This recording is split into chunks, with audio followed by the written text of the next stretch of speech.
Bismillahirrahmanirrahim. Assalamualaikum warahmatullahi wabarakatuh. Alhamdulillah. Alhamdulillahillazi qad wafaqa lil ilmi khayra khalqihi walituqa hatta nahat qulubuhum linahwihi famin azimi sya'nihi lam tahwihi fa usyribat ma'na dhamiri lisani fa uribat filhani bil alhani amma ba'du. Yang terhormat Dewan Juri Lomba Dakwah Virtual 2021 dan yang terhormat pula para peserta Lomba Dakwah Virtual 2021. Alhamdulillahirabbil alamin.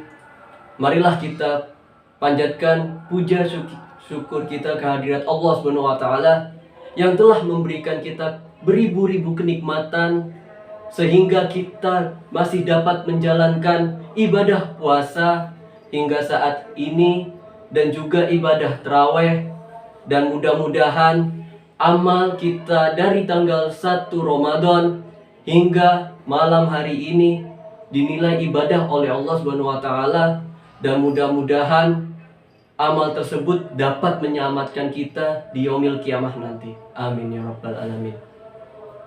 Selawat serta salam tetap tercurahkan kepada junjungan kita Nabi Agung Muhammad Sallallahu Alaihi Wasallam yang telah membawa kita, yang telah membimbing kita dari zaman jahiliyah menuju zaman Islamiyah, sehingga kita semua dapat mengenal apa itu bulan Ramadan. Dewan Juri dan peserta Lomba Dakwah Virtual yang diberkahi oleh Allah Subhanahu wa taala, perintah puasa sudah jelas ada dalam Al-Quran, surat Al-Baqarah ayat 183 yang berbunyi, A'udzubillahi minasyaitonirrajim, Bismillahirrahmanirrahim, Ya ayyuhallazina amanu kutiba alaikumus siyamu kama kutiba alal lazina min qablikum la'allakum tattaqun. Shadaqallahu azim. Yang artinya, wahai orang-orang yang beriman, telah diwajibkan atas kamu berpuasa sebagaimana telah diwajibkan atas kaum terdahulumu supaya kamu bertakwa. Kita sudah bertahun-tahun menjalankan ibadah puasa Ramadan, telah berhari-hari kita telah menjalankan ibadah puasa. Namun apakah kita mengetahui apa saja yang termasuk dalam syarat sah dan dalam apa saja itu rukun puasa? Dalam kesempatan kali ini izinkan saya mengingat kembali apa itu syarat sah dan apa saja itu rukun puasa.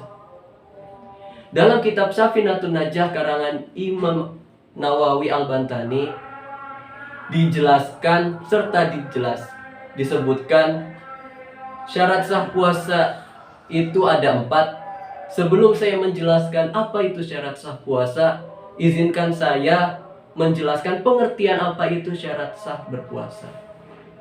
Jadi yang dinamakan syarat sah berpuasa itu adalah sesuatu yang dijalankan atau sesuatu yang dilaksanakan sebelum kita berpuasa. Jadi syarat sah itu kita laksanakan sebelum kita menjalankan ibadah puasa. Nah, lanjut. Syarat sah berpuasa menurut Imam Nawawi Al-Bantani dalam kitab Safinah itu ada 4. Yang pertama itu adalah Islam, dan yang kedua itu berakal, yang ketiga suci dari haid, dan yang keempat mengetahui waktu untuk berpuasa. Yang nomor 1 jelas, sebelum kita berpuasa Ramadan atau sebelum kita berpuasa, kita harus beragama Islam. Dan yang kedua itu berakal. Kita jika sudah beragama Islam namun kita sedang hilang akal atau mungkin ayan atau mungkin ada orang gila, maka tidak wajib untuk berpuasa. Karena syarat sah berpuasa yang nomor 2 itu adalah berakal. Dan yang ketiga itu suci dari haid. Mungkin suci dari haid, nifas, Dan mungkin untuk laki-laki keadaan junub. Kalau misalnya ada perempuan haid, perempuan nifas, ataupun laki-laki yang dalam keadaan junub, itu harus mensucikan dirinya dengan cara mandi wajib terlebih dahulu, baru ketika sudah keadaan suci badannya lalu berpuasa. Dan yang keempat itu adalah mengetahui waktu berpuasa. Jadi kita itu harus mengetahui kapan saja atau kapan kita mulai untuk berpuasa dan kapan kita untuk berbuka puasa. Kita mulai berpuasa dari terbitnya matahari dan kita berbuka atau mengakhiri puasa kita itu saat tenggelamnya matahari atau waktu maghrib tiba. Lanjut, setelah syarat sah berpuasa kita sudah laksanakan atau sudah kita penuhi, lalu yang selanjutnya adalah rukun berpuasa. Rukun dan syarat tentu berbeda. Sebelum saya memasuki inti pembahasan yang kedua yaitu rukun berpuasa, izinkan saya menjelaskan atau mengingatkan kembali apa itu rukun berpuasa. Jadi rukun puasa itu adalah sesuatu yang kita kerjakan atau sesuatu yang kita laksanakan saat kita sedang melaksanakan puasa. Jadi rukun puasa itu adalah sesuatu yang kita laksanakan saat kita berpuasa. Dan dalam kitab Safinatun Najah dijelaskan dan disebutkan bahwa rukun berpuasa itu ada 3. Yang pertama itu adalah niat. Dan niat di sini khusus untuk puasa Ramadan itu pada malam hari. Jadi ketika kita berpuasa, puasa Ramadan khususnya, itu batasnya dari malam hari hingga imsak. Ketika kita niat berpuasa Ramadan, ketika sudah terbit matahari maka tidak diterima. Karena salah satu rukun berpuasa Ramadan yang pertama itu adalah niat. Dan niat di sini pada malam hari, khusus untuk puasa Ramadan. Beda lagi ketika untuk puasa sunnah. Puasa sunnah itu dari malam hari sampai kurang lebih jam 10 atau jam 11 siang atau pagi. Lanjut yang nomor 2. Yang nomor 2 itu adalah meninggalkan semua yang membatalkan puasa. Nah, meninggalkan semua yang membatalkan puasa di sini bukan hanya makan atau minum saja, melainkan semua yang membatalkan puasa seperti mungkin zina, mendekati zina, seperti itu, dan lain-lainnya.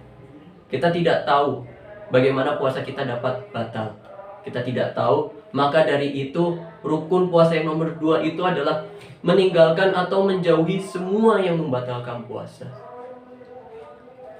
Rukun puasa yang ketiga atau yang terakhir itu adalah orang yang berpuasa.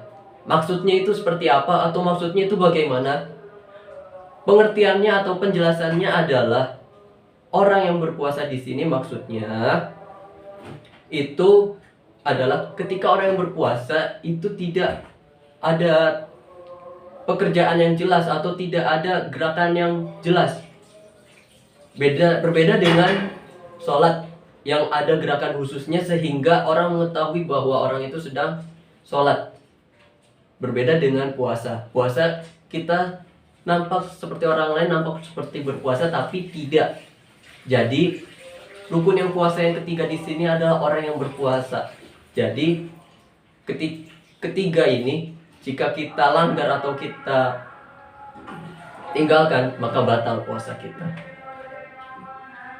Jadi ma'asyiral muslimin yang diberkahi oleh Allah Subhanahu wa taala, itu tadi video dakwah dari saya, dan mudah-mudahan kita semua dapat melaksanakan ibadah puasa secara full 30 hari. Dan mudah-mudahan apa yang kita laksanakan selama 30 hari ke depannya dapat dinilai ibadah oleh Allah Subhanahu wa taala dan mudah-mudahan diterima oleh Allah Subhanahu wa taala. Akhirul kalam, kurang lebihnya saya mohon maaf. Wabillahi taufik wal hidayah. Wassalamualaikum warahmatullahi wabarakatuh.